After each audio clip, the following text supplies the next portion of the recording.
जी नमस्कार संजय जी। जी अनुराग जी नमस्कार। कैसे हैं आप? जी मैं बढ़िया हूँ। आप जी बताएं क्या हाल चाल है। बस संजय जी बढ़िया है। कोविड है, अपना सेफली बैठे हैं फिलहाल। जी जी। आज का संजय जी टॉपिक बहुत ही इम्पोर्टेंट है। और हाँ जी। हम शुरू करें इससे पहले मैं सबको ये बताना चाहूँगा कि मुझे ऐसा फीलिंग हुई कि क्या हम थर्ड वर्ल्ड वॉर में एंटर कर चुके हैं। आई जस्ट हैड अ जी थॉट। क्योंकि जी। अगर आप देखें पैंडेमिक जिस तरह से फैला है, जिस तरह से चीजें बदलनी शुरू हुई हैं, मैं ये नहीं कहूंगा कि गन बैटल हो गई है, but it is kind of a biochemical war.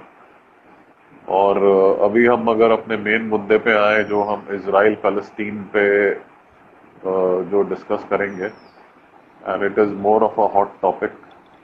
और जी क्या ये एक ऐसी चीज है जो कि बढ़ावा दे रही है एक वॉर सिचुएशन को। और ऐसी बात नहीं है कि इंडिया में ही अटैक्स होते हैं। इस तरह से यूएस में भी हुआ, फ्रांस में भी अटैक्स हुए। तो विश्व भर में कुछ ना कुछ होता रहता है। तो अब अगर हम इस जी। आते हैं इसराइल पैलेस्टीन पे, तो मैं सबसे पहले तो ये भी सबको बताना चाहूंगा, आपने अपना 1 से 1.5 साल इसराइल में गुजारा है। तो आप वहाँ की स्थिति जी से काफी अच्छी जानकारी रखते हैं। तो अब जो ये हमला हाँ शुरू जी। हो गया है, पहले तो आप हमें इसके बारे में बताइए, ये क्या कारण है और what is the main reason, ये क्यों हो गया और क्या हुआ है ये स्थिति। जी अनुराग जी। जी जैसा कि अभी हम देख रहे हैं इजराइल पैलेस्टाइन के बीच में एक ताज़ा विवाद फिर से शुरू हो गया है।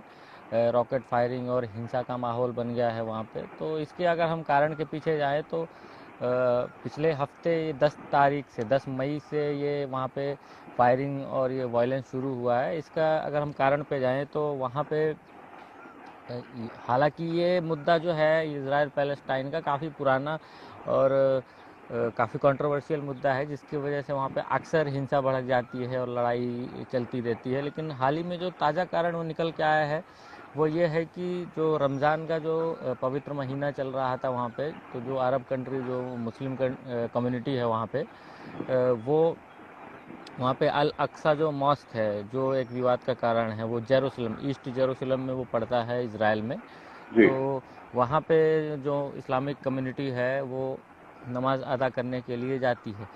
तो हुआ ये कि उस टाइम पे जो इज़राइल की जो मिलिट्री फोर्सेस थी और जो वहाँ पे जो अरब जी कम्युनिटी है उनके जी बीच में जी एक जी विवाद का माहौल हो गया। वहाँ पे एक वायलेंस की स्थिति पैदा हो गई। जी तो जी ये मस्जिद जो है अल अक्सा मॉस्क, उसके वहाँ पे परिसर में वहाँ पे जी एक कॉन्फ्लिक्ट की सिचुएशन बन गई। इसके जी बाद से क्या हुआ कि छोटे छोटे इलाकों में जो ईस्ट जेरूसलम है वहाँ पे हिंसा भड़क गई। जो जाविश कम्युनिटी है और जो इजरायली कम्युनिटी है उनके बीच में झड़पें स्टार्ट हो गई। जी फिर इसके बाद अचानक से जो पैलेस्टाइन का जो गाज़ा पट्टी का जो एरिया है वहाँ पे जो हमास जो एक एक्सट्रीमिस्ट जो ग्रुप है उन्होंने उसने जो है इसराइल में फायरिंग शुरू कर दी, रॉकेट फायरिंग शुरू कर दी। उन्होंने जी चेतावनी दी कि जो इसराइल है वो ईस्ट जेरूसलम में जो अल अक्सा मॉस्क है उसको खाली कर दे, वहाँ पे जी अपनी मिलिट्री हटा ले। इस सब विवाद को लेके फिर जो क्रॉस बॉर्डर जो फायरिंग है वो इसराइल और हमास के बीच में स्टार्ट हो गई। ये करीब 10-11 मई से स्टार्ट हो गई। तो जी अब तक अगर हम स्थिति को देखा जाए तो 2000 से ज़्यादा रॉकेट गाज़ा पट्टी से, गाज़ा इलाके से हमास द्वारा इसराइल में मारे जा चुके हैं। और इसके बारे में हम आगे चर्चा करेंगे। जी तो ये जो स्थिति है इसराइल पे, हालांकि एक पहले भी एक स्थितियां तो काफी आई हुई हैं जिसपे इसराइल ने बेजोड़ जवाब भी दिया है। इनकी एजेंसी मोसाद विश्व भर में सबसे टॉप लेवल एजेंसी मानी जाती है। जी सिक्स बिल्कुल सिक्स बिल्कुल। डे वॉर तक नाम की फिल्म बनी है, जो एक्चुअली एक रियल सिचुएशन थी। तो जी जी। What is the reason you think ये सिचुएशंस क्यों उभर रही हैं? हालांकि अभी हमने सुना भी कि उनके प्रेसिडेंट ने कहा कि हम तो रुकने वाले नहीं है, we are not going to stop. जी तो इस हिसाब से आपको क्या लग रहा है, ये चीजें कहाँ जा रही हैं? इजराइल हालांकि एक ऐसा देश है जो खुद ही अपने आप को जिसने बनाया, लैंग्वेज तक को बनाया दोबारा, उसने हिब्रू को दोबारा से जगाया। एंड जी तो अकॉर्डिंगली आप तो इसके बहुत अच्छे जानकार हैं, तो आप बताइए ये स्थिति कहाँ जाती जा रही है। और मान लीजिए, चलिए आपने कहा रॉकेट फायरिंग होगी, it is actually more like a war like situation, ये तो बन चुका है। तो अब ये रुकने का जी नाम ले नहीं रहा है, तो ये कहाँ पे, where are we heading to now? जी अनुराग जी, बिल्कुल ये जो सिचुएशन वहाँ पे डेवलप हो रही है वो फुल स्केल वॉर की तरफ बढ़ रही है। 2014 के बाद जो है ये फुल स्केल या फिर लार्ज स्केल पे जो है ये पहली बार इतनी लड़ाई हो रही है गाज़ा जी पट्टी और जी पैलेस्टाइन और इजराइल के बीच में।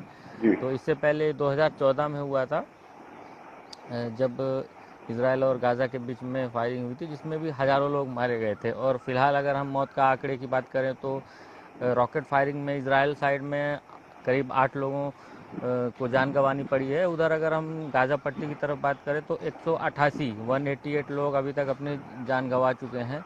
और इसका आंकड़ा और ज़्यादा बढ़ने की उम्मीद है, क्योंकि इजराइल ने अभी बोल दिया है कि हम जो है इस लड़ाई में पीछे हटने वाले नहीं हैं और हम आर पार की लड़ाई लड़ेंगे। वहाँ के प्राइम मिनिस्टर ने कहा है कि हम फुल स्केल लड़ाई के लिए भी तैयार हैं और ग्राउंड बैटल के लिए भी तैयार है। उन्होंने आर्टिलरी जो है वो बॉर्डर एरियाज़ में वहाँ पे लगा दी है। डिप्लॉय कर दी है और एयर स्ट्राइक भी स्टार्ट कर दी है। अभी हाल ही में पिछले एक हफ्ते की बात करें तो वहाँ पे बड़े बड़े जो रिहायशी इलाके हैं, जहाँ पे रेसिडेंशियल इलाके हैं, जहाँ पे गाज़ा की कम्युनिटी रहती है, नॉर्मल सिटीजन्स रहते हैं, वहाँ पे इजराइल ने रॉकेट फायरिंग की है। क्योंकि सिचुएशन ये डेवलप हो रही है कि जो हमास जो टेररिस्ट ग्रुप है वो रेसिडेंशियल एरिया को यूज़ कर रहे हैं, जहाँ पे एक बहुत ही घनी आबादी रहती है, वहाँ अच्छा। पे एरिया को यूज़ करके रॉकेट फायरिंग कर रहे हैं। तो हाँ, रिटेलिएशन में इजराइल जो है वो रिहायशी इलाके में ही रिटेलिएट कर रहा है। बिल्डिंगें बहुत सारी, जहाँ पे मॉल्स जैसा हैं, वो दुकानें हैं, मीडिया वहाँ पे टावर भी गिरा है मेरे घर ख्याल हैं, मीडिया टावर्स हैं, अल जजीरा और एसोसिएट प्रेस का जो बिल्डिंग है उसको इजराइल ने में। बिल्कुल तहस नहस कर दिया। तो ये बिल्कुल। एक डेवलप हो रही है जिसकी वजह से आम नागरिक उसका शिकार बन रहा है। अब इस बीच में क्या है कि इंटरनेशनल कम्युनिटी जो है, अभी कल जो है यूएन सिक्योरिटी काउंसिल की एक मीटिंग हुई ओके। वर्चुअल ओपन लेवल पे। तो उसमें इंटरनेशनल कम्युनिटी ने, इवन इंडिया ने भी आह्वान किया कि दोनों साइड जो है they must restrain from using disproportionate weapon. और अगर इसराइल जो है, जी जी जी, इसमें अगर मैं एक बात जी लाना चाहता हूँ कि आज जी जी जैसे मैंने देखा एक ट्वीट था उन्हीं के जी प्रेसिडेंट का, उन्होंने कई जी फ्लैग लगा के बोला, थैंक यू किया, जिसमें काफी देशों के फ्लैग थे, यूएस और कनाडा वगैरह ऐसी देश सबका था, लेकिन इंडिया का फ्लैग नहीं था। तो इसका क्या मतलब निकलता है? Is he not like supporting India, और they are, is there some kind of a politics involve? And what are the जी कंट्रीज दे आर सपोर्ट, वो जो इसराइल को सपोर्ट कर रही हैं? ये मैटर आज तो उठा नहीं है, ये बहुत पुराना मैटर चल रहा है। जैसे जी अगर हम कहें कि मान बिल्कुल लीजिए अनुराग जी जी कश्मीर का मैटर आज का तो है नहीं, बहुत पुराना चल रहा है। इसराइल फलस्तीन भी बहुत पुराना मैटर है, तो ये एकदम से दोबारा उभर चुका है। तो अगर उससे पहले भी अगर मैं आऊं, तो ये जो इंडिया का फ्लैग नहीं लगाया गया ट्वीट में, और is there a politics involve in all this? जी अनुराग जी, बिल्कुल आपने सही कहा। इंडिया का जो इंटरनेशनल लेवल पे जो डिप्लोमेसी है वो कहीं ना कहीं काफ़ी डिफरेंट है। जो इंडिया का स्टैंड जो रहता है इंटरनेशनल लेवल पे, खासकर जो इसराइल पैलेस्टाइन जो कॉन्फ्लिक्ट है उसमें इंडिया जो है वो एक तरफा जो है उसका स्टैंड होता है वो नहीं होता है। वो इसराइल और पैलेस्टाइन दोनों के बीच का एक रास्ता जो है वो हमेशा चुनता है। एक नॉन अलाइनमेंट मूवमेंट की ओर इंडिया बढ़ता हुआ नज़र आ रहा है। जैसे कि हमने देखा कि अभी कल जो सिक्योरिटी काउंसिल की जो मीटिंग हुई उसमें इंडिया ने यही कहा कि जो गाज़ा से जो हमास है वो रिहायशी इलाकों को यूज़ ना करे और इसराइल में जो है वो फायरिंग ना करे। दूसरा, इसराइल को भी इंडिया ने यही नसीहत दी कि इसराइल जो है डिसप्रपोर्शनेट वेपन का यूज़ ना करे। तो इंडिया ने कहीं ना कहीं दोनों कम्युनिटी को, दोनों पार्टी को ये एक सजेशन दिया है कि वो युद्ध ना करे।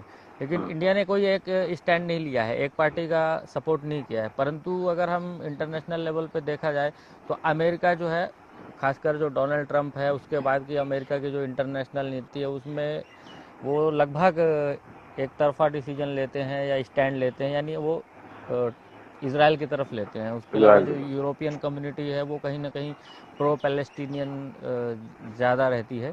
जी।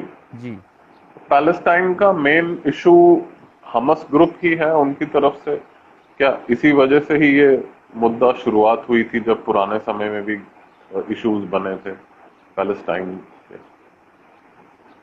जी अनुराग जी, बिल्कुल। अगर हम इसकी अगर तह तक जाएं, अगर हम इसकी हिस्ट्री में जाएं तो इसमें हमास से पहले भी जो पैलेस्टाइन में काफ़ी सारे जो वहाँ पे जो शासक रहे हैं, यहाँ जो वहाँ की जो एक क्या बोलते हैं पैलेस्टीनियन जो लिबरेशन ऑर्गेनाइजेशन है, वो उसके भी जो भी अध्यक्ष रहे हैं, जैसे कि जैसे पहले PLO। यासर अराफात थे, इस हाँ। टाइम पे जो महमूद अब्बास हैं। तो जो भी पैलेस्टीनियन कम्युनिटी को जो भी रिप्रेजेंट करता है, चाहे वो अभी हो, अभी वैसे देखा जाए तो एक फतह पार्टी है, फतह पार्टी महमूद अब्बास है, तो वो पैलेस्टीनियन जो वेस्ट बैंक की तरफ है वहाँ पे उन लोगों का शासन चलता है। और जो गाज़ा पट्टी है पर्टिकुलर, वहाँ पे हमास का शासन चलता है। हमास एक टेररिस्ट ग्रुप है इसराइल के हिसाब से। जी। तो वहाँ पे कोई एक गाज़ा पट्टी और वेस्ट बैंक में कोई एक सिंगल गवर्नमेंट या सिंगल कोई संस्था का वहाँ पे शासन नहीं है, कंट्रोल नहीं है, उनकी जी। मिलिट्री का जी। कंट्रोल नहीं है। जिस वजह से होता क्या है जी। कि फ़ॉरेन की मदद से, फ़ॉरेन में कुछ ऐसे कंट्री हैं जैसे कि इसराइल का दावा है कि ईरान या फिर इराक, ये जो है हमास आतंकवादी गुट को हथियारों से या पैसों से हथियारों मदद से। करते हैं, वो फिर इसराइल में कहीं ना कहीं रॉकेट फायरिंग और हिंसा फैलाने का काम करते हैं। तो और ओके। इसकी जड़ जो है वो 1948 इसराइल के क्रिएशन से ही शुरू होती है, जिस पे हम डिटेल में आगे चर्चा करेंगे। जी। जी जी। तो डू यू ऑल्सो फील, मैं थोड़ा सा एक अलग ट्रैक लेता हूँ, द जी religion also affects all these kind of violence?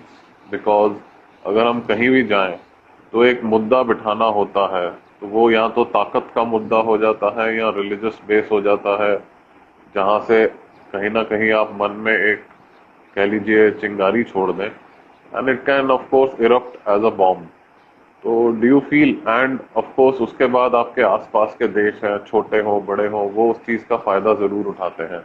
इस पर आपका क्या कहना है? अनुराग जी, बिल्कुल। ये जो इसराइल पैलेस्टाइन का जो मुद्दा है, ये बेसिकली जो है वो रिलीजन के ही आधार पर शुरू हुआ है। अगर हम इसकी शुरुआत पर जाएं तो 1948 में इसराइल पैलेस्टाइन की जो क्रिएशन है वो धर्म के आधार पर हुई थी। यूएनओ में कई कंट्रियों ने वोट करके जो है इसराइल को एक यहूदी कंट्री और पैलेस्टाइन को एक अरेबियन यानी मुस्लिम कंट्री के रूप में उसको पहचान दी थी। उसके बाद से 1948 के बाद 1967 में और कई बार क्या है अरब कंट्री और इसराइल के बीच में सिर्फ इसी बात पे विवाद रहा और लड़ाइयाँ होती रही कि जो यहूदी कंट्री है उसको एक मान्यता नहीं दी गई और उसने जो है इस्लामिक कंट्री पे डोमिनेशन और क्रैकडाउन किया। ईस्ट जेरूसलम की अगर हम बात करें तो वहाँ पे तीनों धर्मों के एक तरीके से धार्मिक स्थल मौजूद हैं। जैसे कि अगर हम मुस्लिम की बात करें तो वहाँ पे अल अक्सा मॉस्क है, जो मुस्लिम कम्युनिटी के लिए तीसरा सबसे इम्पोर्टेंट प्लेस है। उसके बाद वहाँ पे क्रिश्चियन कम्युनिटी का भी एक बहुत इम्पोर्टेंट चर्च है, जहाँ पे कहा जाता है कि जीसस क्राइस्ट को सूली पर चढ़ाया गया था। और उसके बाद जो इजरायली कम्युनिटी है, यानी कि जो जैविश कम्युनिटी है, उनका भी वहाँ पे सबसे पवित्र स्थान है वेस्टर्न वॉल, जहाँ पे उनके जो मूसा जो थे, उनके गुरु थे, मतलब उनका एक मंदिर है ऐतिहासिक तौर हाँ। पर। तो उस जी। कारण से जो जेरूशलम है वहाँ पे एक कंट्रोवर्शियल मुद्दा हमेशा से रहा है, 1948 और उससे पहले से भी रहा है। लेकिन क्योंकि उस प्लेस में जो है इसराइल का डोमिनेंस है, जिस वजह से आज भी जो है रिलीजन के नाम पे वहाँ पे हिंसा भड़कती रहती है, लड़ाई बढ़ती चलती रहे। रहती है। और इंटरनेशनल कम्युनिटी का इसी वजह से जेरूशलम में काफ़ी पॉलिटिकल इन्फ्लुएंस भी रहता है। जी आप इजराइल में रहे हैं, आपकी हायर एजुकेशन इजराइल में हुई है, टेल अवीव में जी आपने अपना समय बिताया है, तो व्हाट जी is your outlook about Israel personally, if I ask you? जी अनुराग जी, जैसा कि मेरा जो अनुभव कहता है, वहाँ पे मैंने काफ़ी टाइम बिताया है, वहाँ पे मैंने स्टडी भी की है और रिपोर्टिंग के दौरान भी हमने यही वहाँ पे पाया कि जो इजरायली कम्युनिटी है या फिर जो अरब कम्युनिटी है, उनका आधारभूत जो उनकी प्रॉब्लम है वो डेफिनेटली यही है कि जो अरब कंट्री कम्युनिटी जो है वहाँ पे डेवलपमेंट, लैक ऑफ डेवलपमेंट के कारण वहाँ पे जो है उनका रिप्रेशन होता है। जो इंटरनेशनल कम्युनिटी जो पैसा भेजती भी है पैलेस्टीनियन या अरबियन कम्युनिटी के लिए, वो पैसा जो है उसके लिए ना यूज़ हो करके उनको आतंकवादी की ट्रेनिंग के लिए या फिर उनको भड़काने के लिए यूज़ किया जाता है, जो वहाँ पे जो भी जो शासक होते हैं जो पैलेस्टाइन में। और दूसरा जी। क्या है, जो इसराइल में जो है वो लोग आतंकवादी घटनाओं को अंजाम देते हैं, उनको वहाँ पे स्टैबिंग होती है, रॉकेट फायरिंग होती है, इस वजह से जो जैविश कम्युनिटी है वो भी वहाँ पे परेशान रहती है। तो भले ही ये इंटरनेशनल एक हॉट स्पॉट है पॉलिटिक्स का, लेकिन यहाँ पे इजरायली कम्युनिटी और अरेबियन कम्युनिटी दोनों कहीं ना कहीं जो आम नागरिक हैं वो परेशान होते हैं और जिसका खामियाजा उनको भुगतना पड़ता है। और तो ये किसी एक सॉल्यूशन पे नहीं जा रहा है, क्योंकि इसमें इंटरनेशनल कम्युनिटी का कहीं ना कहीं एक निराशाजनक एक रवैया रहा है, इंडिफरेंट एटीट्यूड रहा है, जो इसको सोल्यूशन तक पहुंचाना नहीं चाहते हैं। ओके, जी अनुराग जी। मैं थोड़ा सा बात करता हूँ। Mossad is considered to be one of the top most secret agency, और जी हमने पहले भी देखा है म्यूनिक में जो हुआ था, अटैक्स हुए थे, और जी जिस जी हिसाब से इसराइल ने हैंडल किया था। And Israel is suppose to be the, अगर कहें, वर्ल्ड का बेस्ट टेक्नोलॉजी एंड आर्मामेंट में देखा जाए तो एमुनिशन में जी इनके पास बेस्ट लेवल ऑफ टेक्नोलॉजी है, and they are the top most. I mean, अगर इन्होंने जिस तरह के हथियार डेवलप करे हैं, जो टेक्नोलॉजी यूज करते हैं, I think they have the best. So what is your thought in this? जी अनुराग जी, बिल्कुल। जो इसराइल की जो मिलिट्री टेक्नोलॉजी है वर्ल्ड में वो वन ऑफ द बेस्ट है। जो कि इंडिया इंडिया तो खैर वहाँ से हथियार खरीदता ही है, लेकिन अमेरिका या फिर यूरोपियन कंट्रीज़ के पास भी वो हथियार नहीं है। उनमें से एक है ओके। आयरन डोम टेक्नोलॉजी। आयरन डोम ओके। टेक्नोलॉजी जो है अभी जो हाल ही में जो 2000 रॉकेट जो है गाज़ा पट्टी से फायर किए गए, तो उसमें से करीब करीब 80-90% जो है उसको हवा में ही डिटेक्ट करके उसको डिस्ट्रॉय कर दिया गया। तो ये एक ऐसी टेक्नोलॉजी है जिसको इसराइल ने अमेरिका की मदद से और वहाँ की जो रिसर्च टीम है उसकी मदद से उसको इन्वेंट किया गया है। और ये एक एकलौता कंट्री है जिसके पास ये टेक्नोलॉजी है फ़िलहाल। राइट, राइट, और राइट। ये टेक्नोलॉजी उन्होंने जब गाज़ा पट्टी से बार बार वहाँ पे रॉकेट फायरिंग होती थी तो वो परेशान हो गए थे। वहाँ पे सिटी के अंदर, तल अवीव सिटी में या फिर आसपास के जो रिहायशी इलाके हैं वहाँ पे अक्सर रॉकेट फायरिंग होती थी, जिस वजह से मजबूर होकर उन्होंने ये टेक्नोलॉजी को ईजाद किया। माल किया। तो राइट। इस टेक्नोलॉजी में ये होता है कि जैसे ही सीमा पार से अगर रॉकेट एक फायर किया जाता है तो आयरन डोम जो है एयर डिफेंस मिसाइल है ये, तो ये हवा में ही जाके उसको डिटेक्ट कर लेती है और डिटेक्ट वहाँ पे करके जाके डिस्ट्रॉय ब्लास्ट हो करता जाती है। है। राइट। ब्लास्ट होती है तो जो सामने वाला जो रॉकेट है वो हवा में ही डिस्ट्रॉय हो जाएगा और नुकसान से हम बच जाएंगे। राइट। तो ये है। इसके अलावा अगर मैं बात करूँ तो इंडिया भी काफ़ी सारे ड्रोन टेक्नोलॉजी हो गई, स्पाइस बॉम्ब्स हो गए, वो इसराइल से ही खरीदती है। तो मिलिट्री की अगर बात करें, वहाँ की जो इंटेलिजेंस है वो वर्ल्ड में वन ऑफ द टॉप है। तो राइट। डेफिनेटली इसमें उनका कोई तोड़ नहीं है। छोड़ नहीं। जी okay, so one more question. अब कहीं भी कोई भी इंसिडेंट होता है, इंटरनेशनली या नेशनली, कमेंट्स या डिस्कशंस बहुत होती हैं। और जैसे कि हमने देखा, कंगना रनौत ने भी अपना एक कमेंट दिया, उसके एवज में इरफान पठान ने एक कमेंट दिया। इस तरह से बहुत लोग हैं जिन्होंने इस मैटर पे अपना ओपिनियन दिया। और जैसा कि हम बात ही कर रहे थे कि सबकी अपनी अपनी सोच होती है, बट जी जी आपको क्या लगता है ये किस लेवल तक जा सकती है? क्योंकि इसके दो पहलू हैं साइकोलॉजिकली देखा जाए। क्योंकि जो झेल रहा है उसको पता है एग्जैक्टली क्या हो रहा है।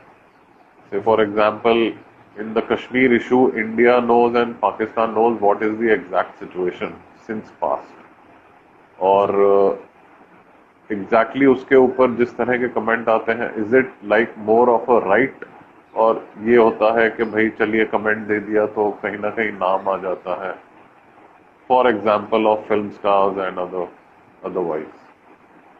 आपका क्या जी इस पे ओपिनियन क्या है आपका? जी अनुराग जी, देखिए जैसे इंडिया में जो है वो अलग अलग विचार के और अलग अलग कम्युनिटी के लोग रहते हैं, तो इस मुद्दे पर इजराइल और पैलेस्टाइन का जो कॉन्फ्लिक्ट है इसमें अब अक्सर इंडिया में लोगों के अलग अलग विचार रहे हैं। प्रेजेंट अगर रूलिंग पार्टी की अगर हम बात करें या फिर जो इस विचारधारा से जो बिलोंग करते हैं उन वो जो है इसराइल को कहीं ना कहीं इसराइल को सपोर्ट करते हैं, और जो उनका जो इशू है, उनके जो कॉज हैं उसको सपोर्ट करते हैं। और मे बी जो दूसरी कम्युनिटी है इंडिया में या दूसरी जो आइडियोलॉजी के लोग हैं वो कहीं ना कहीं जो पैलेस्टाइन का जो इशू है, जो उनका कॉज है, उसको सपोर्ट करते हैं। तो ये इंटरनेशनल लेवल पे कहीं ना कहीं अभी बांग्लादेश की भी अगर हम बात करें या फिर हाँ, और भी इस्लामिक कंट्री, वहाँ पे पैलेस्टाइन के सपोर्ट में कहीं ना कहीं रैली निकाली गई या फिर सोशल मीडिया पे कैंपेन चल रहा है। तो कैंपेन इंडिया चल में रहा भी डेफिनेटली अक्सर हमने देखा है कि पैलेस्टाइन के सपोर्ट में भी कई सारे लोग आते हैं। अब क्योंकि इंडियन और इजरायली रिलेशन जो है डेवलप हुए हैं, तो हाल फिलहाल में हमने देखा है कि इसराइल के सपोर्ट में भी इंडियन कम्युनिटी कहीं ना कहीं आती है। आती और प्रेजेंट गवर्नमेंट की जो एक स्टैंड है वो कहीं ना कहीं प्रो इसराइल रहा है। रहा जी। है, राइट। जी। फाइन। आई थिंक मेन यही आज की डिस्कशन को हम एंड करते हैं। जी। Well, we can just hope and pray, जो हम कहते हैं पैंडमिक के समय में, stay home stay safe, but otherwise also ये एक समय तो ऐसा चल रहा है, एक तरफ सुनामी आ रही है, एक तरफ जी। पैंडमिक फैल चुका है, दूसरी तरफ वॉर शुरू हो चुकी है। तो मैं दोबारा जी। यही बात को रिपीट करूंगा, I think it is very much close to a world war situation, but इसको जितना हो सके खुद हम अपनी अक्लमंदी से कंट्रोल करें तो बहुत बेहतर होगा। बाकी जी। यही है कि the God will help us. Thank you so जी। much, Sanjay ji, for joining us, and we will surely continue with more topics. And definitely, we will talk more about Israel. इस पर हम एक डिस्कशन या और जरूर करेंगे. But thank you so या much for today, Sanjay ji. We'll meet you soon या again. Thanks Anurag ji, thanks very Thank much. you.